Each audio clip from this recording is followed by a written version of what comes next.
Comencemos con su personalidad. Petro no suele sonreír. Una pausa y necesito que siga hablando sobre ese tema, bueno, seguimos hablando después de la pausa. Pero también queremos descubrir un poco de su personalidad. Y no solo es fama, es verdad.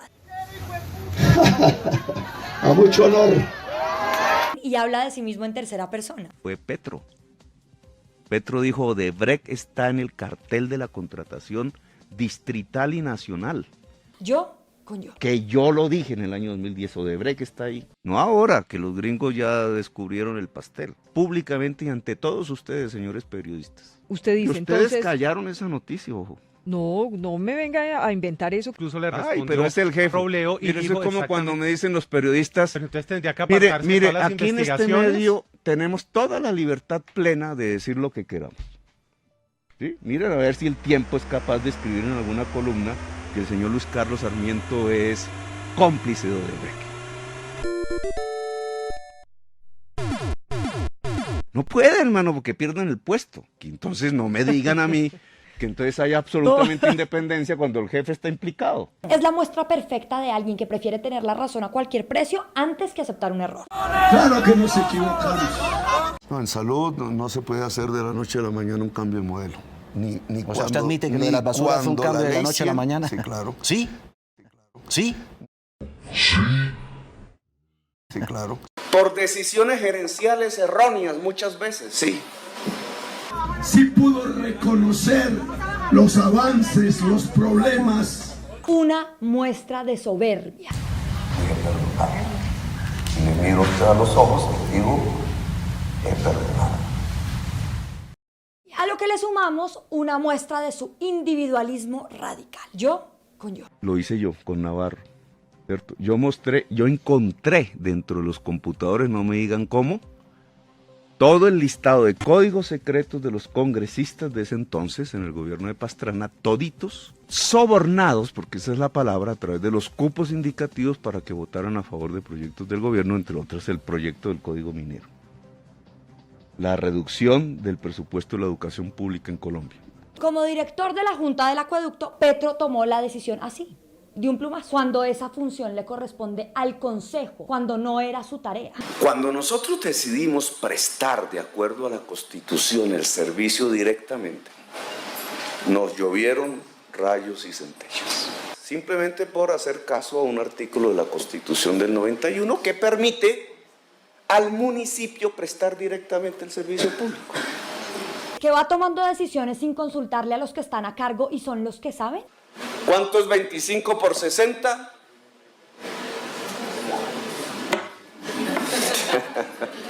$1.500 millones de pesos. Matemáticas. Y Navarro Wolf, quien fue amigo íntimo de Petro en el M-19, lo llamó un llanero solitario. Háganse sus propias conclusiones. El llanero solitario. Con Toro, su fiel compañero indio, el misterioso jinete enmascarado hace triunfar la justicia y el orden, ayudando al necesitado.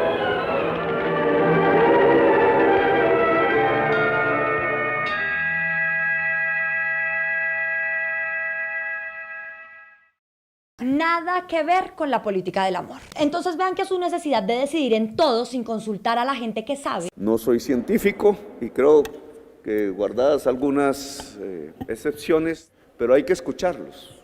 Pero eso no significa que Petro sea perfecto. Ahora pues el candidato que va a salvar a Colombia. O el Moisés, como él mismo se presenta. ¿Lo que sigue ser Dios o qué? Y al final, ¿cuál puede ser mi táctica? Pues apasionar al pueblo, no hay otra. Si no, no venzo el dinero. Hay una masa de millones de votos que se mueve por el dinero. ¿Es un acto de soberbia? A mí me dicen soberbio, pero porque no le hago caso a los de los clubes del whisky. Ni voy allá. Y entonces les parece horrible que el alcalde no vaya al Nogal o al ¿cómo se llama? Al Metropolitan. Y ala, tómate un whisky. Sabiendo uno que la tomata del whisky es para hablar de business. ¿Qué le importaba más al alcalde Petro, los ciudadanos o su capital político? Un alcalde garantizando la continuidad del servicio público a como fuera lugar, a punta de hombro de trabajadores heroicos. Y entonces, ¿quién lleva el costo? político, económico, lo que ustedes digan. ¿Quién? ¿El que cumple la ley? ¿O esos operadores hinchados de billete? Amigos de directores de medios de comunicación a los cuales invitan a sus cócteles, fiestas de cumpleaños, que no fueron capaces de entregar los compactadores.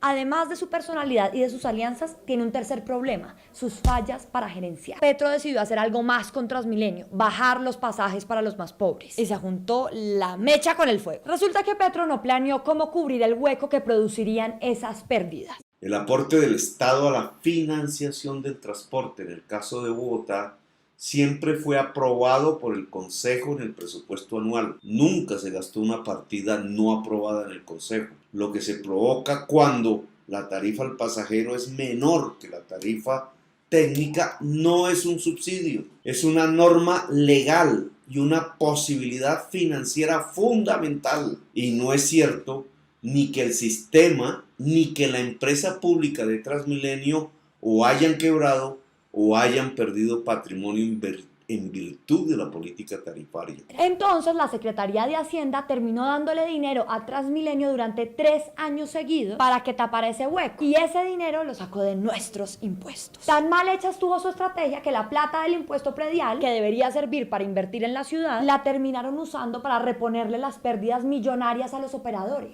Que construyó empresas en Panamá y en Chile para ocultarle a los bogotanos que son los propietarios de algo que amasa tanto dinero al día en efectivo, que es más poderoso que un banco de Luis Carlos Sarmiento Angulo.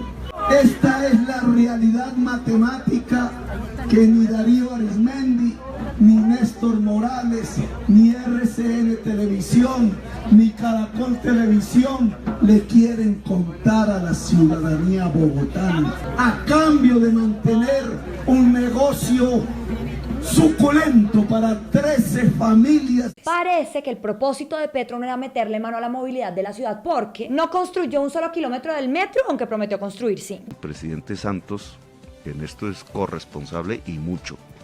¿En qué sentido? Santos saboteó el metro de Bogotá. ¿Por qué lo engañó? Y lo sabía. Es más, la prensa que asistió al momento de la entrega del famoso cheque, ¿te acuerdas? ¿Qué pasó con ese cheque? Ese cheque me lo robaron ahí mismo, en el ¿Por cuánto Palacio, era? y que entonces el culpable de no hacer el metro sería el alcalde. Porque usted no iba a tener la plata para pagar. Yo no iba a tener la plata para pagar. Todo eso sumaba el 30%. Cuando yo dije a Santos, mira, aquí está, a la semana, entonces ya comenzó la realidad de la vida. La realidad de la vida es que ellos tuvieron que aceptar que Bogotá sí tenía la plata, sí, pero no hicieron efectivo el cheque. Dijo que haría la troncal por la avenida Boyacá, y tampoco. No, señora, la troncal de la Boyacá no está en realización. Y aún teníamos toda la iniciativa de abordar la Boyacá y arreglar de nuevo la Caracas, porque llegó a su final. Sin embargo, el metro es más importante que la Boyacá. ¿Quién con esas cifras se haría llamar un gran gerente? Al contrario, te diría que nosotros abrimos la 26, porque cuando recibimos la administración, la 26 era una verdadera trinchera con cráteres, minada por la corrupción. En 6 meses la abrimos la 10ª, o estaba abierta la 10ª antes. Construimos la 6ª, que está a punto ya de terminar y será entregada a la ciudadanía. Extendimos el sistema Transmilenio hasta Suacha, o tú sabes si antes de mi administración los buses rojos llegaban a Suacha. Si Petro no hubiera demostrado las fallas de gerencia... Quienes piensan que usted es un mal administrador. Nosotros tuvimos la tasa más alta de ocupación laboral de la historia estadística de Bogotá. Datos del DANE. Redujimos la pobreza a la 1/3 parte de como yo la recibí. A la 1/3 parte. ¿Es un mal administrador hacer eso? Dupliqué el valor de las empresas públicas de la ciudad como gerente, porque yo era el presidente de sus juntas directivas y trazaba las estrategias de la ETB, del acueducto y de la empresa de energía de Bogotá. Las dupliqué. Sí. Tendí la mitad de la ciudad con fibra óptica. senté las bases del transporte multimodal, el cable de Ciudad Bolívar, de San Cristóbal, el metro subterráneo de Bogotá. Ni su administración a medias. Por eso ustedes ven periodistas de alta gama diciendo que dejamos la ciudad quebrada, pamplinas, mentirosos. Todas las calificadoras de riesgo internacional elevaron el grado de inversión de Bogotá en el gobierno de la Bogotá humana porque mantuvimos la ciudad en superávit primario. Y Petro implica unos riesgos altísimos en la ejecución en la que ya vimos que él no es un experto. Finalmente, Bogotá superar otras candidaturas como Buenos Aires, Estocolmo, París. En el caso de nuestra categoría sí, superó a París y a Estocolmo, con algo que quisiéramos implementar nosotros, que son los cobros por congestión, que sería la medida más eficaz para disminuir la congestión en la ciudad. Next up is the award for urban transportation. The winner is Bogotá. La falta de paciencia, la incapacidad para negociar y el afán absurdo que demostró como alcalde. Ataques, digamos, que iban contra estos programas, que aparecían como programas locos, improvisados, etcétera, pero usted ve en el concierto de unas muy pocas ciudades del mundo, son programas reconocidos mundialmente. Valiente líder.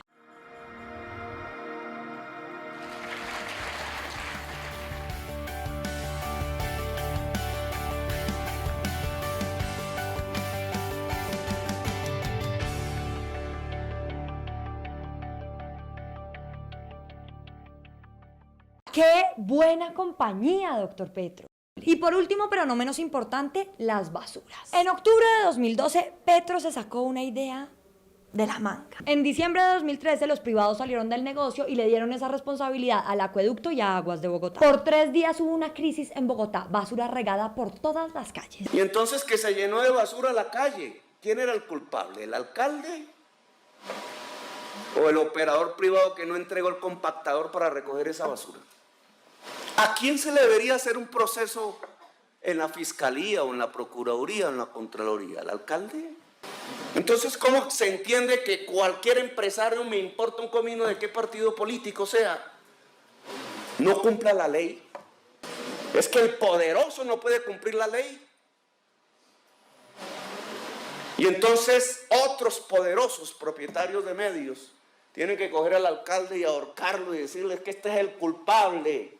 Crucifíquenlo, porque se atrevió a plantear lo que la Constitución ordena en términos de prestación directa del servicio y la reversión de la flota que es propiedad de la ciudad de Bogotá. Desde entonces, Petro tomó decisión errada tras decisión errada.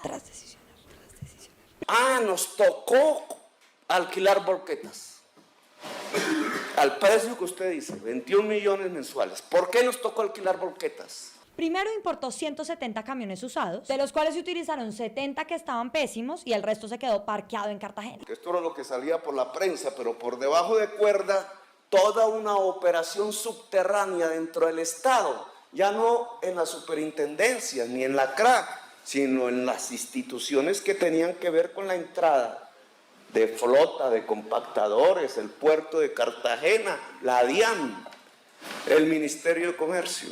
¿Qué querían? Con todo su andamiaje del óxido de las latas y todo eso. ¿Qué querían? Pues querían que no redujéramos los costos. Querían que siguiéramos con las 400 volquetas. Querían que esta alcaldía en 2 meses tuviera que decir públicamente: quebramos. Decisión errada tras decisión errada. Tras decisión errada. Porque todas las decisiones que tuve que tomar antes del 18 y después del 18 tenían un hecho fundamental. Los señores en carta escrita, de carta que escribió la UAES exigiendo la reversión de los compactadores, dijeron que no revertían. Es decir, que no cumplían la ley. Y segundo, después de haber cacareado por días que les iba a quitar el negocio a las mafias privadas, volvió a reunirse con esas mafias privadas para pedirles ayuda. Por miedo, amenaza de cárcel, de destitución, de suspensión, investigaciones por doquier, no solamente sobre el alcalde, sino sobre todo el cuerpo administrativo del distrito. Allanamiento a la superintendencia, a la empresa de acueducto y alcantarillado, hackearon la página, intentaron impedir la licitación para la compra de compactadores. Consecuencia, que queden los que están. Es decir, los grandes propietarios del aseo y del agua potable de Colombia. ¿Preparados para más? Veamos lo que le pasó al Fondo de Seguridad y Vigilancia. Y se creó en la Fiscalía una unidad compuesta por mujeres fiscales dedicada al proceso de la investigación del delito contra la mujer, que hoy podríamos denominar feminicidio. Su sexto gerente, Fernando Arbeláez, se negó a meterle una plata adicional a un contrato de la línea 123 que estaba a cargo de la ETB. En principio, la ETB iba a recibir 15.000 millones de pesos para modernizar la línea 123. Y Petro, según Arbeláez, le ordenó que autorizara 12.500 millones de más. Según dos funcionarios y un informe de la Contraloría, Petro no dejó claro para qué necesitaba esa plata. Si implican recursos distritales, pues lo hacemos en el objetivo de lograr que la denuncia sea igual a la victimización de la Alcaldía de Bogotá y su relativo poder presupuestal pudiera ayudar mucho más eficazmente desde el punto de vista de la infraestructura al Poder Judicial en general. Hay más, amigos de la Colombia humana, hay más. A Petro le falta criterio y eso lo demuestra con el tema de Venezuela. Con el respeto del artículo 9 de la Constitución Nacional que le ordena al presidente de la República de Colombia ejercer sus relaciones diplomáticas a partir de 1. La paz, 2. La autodeterminación de los pueblos y 3. La integración latinoamericana. Dentro de esos principios ejerceré todas las medidas que conduzcan a que en Venezuela permanezca el pluralismo político, la libertad política y la posibilidad de que esa sociedad, y solo ella, libremente pueda decidir su próximo futuro. Tan diplomático. Pero sí resulta inaudito que un tipo que se jacta de su capacidad para la crítica no haya tenido la valentía para decir a tiempo que en Venezuela hay una dictadura y un dictador que están llevando a la gente a la muerte y al exilio. ¿Cuál va a ser la posición de Gustavo Petro si es presidente de la República frente a Venezuela? La posición de hoy del presidente Santos de que Maduro es un dictador y que allá no hay democracia. Está rompiendo la Convención Americana de Derechos Humanos y ejerce una acción dictatorial. Terminó lanzándole un regañito de bajo voltaje a uno de los políticos más mediocres e insensibles de América Latina. Callarse frente a las violaciones de derechos humanos es hacerle pistola a la gente que sufre. Y le acompaño con la firma. Permítame una denuncia, permítame terminar. Una denuncia ante la Corte Penal Internacional que obliga a la Corte Penal Internacional o que permita o que solicite a la Corte Penal Internacional hacer las averiguaciones sobre violaciones sistemáticas de derechos humanos en Venezuela. Solo por no querer contradecir a un proyecto político que admira. Lo que quiero es escapar el camino de Colombia del de Venezuela, que es un desastre por eso mismo. Porque ya sabemos que es un tipo con ínfulas de Mesías, soberbio y arrogante. Cuentos de viejas chismosas.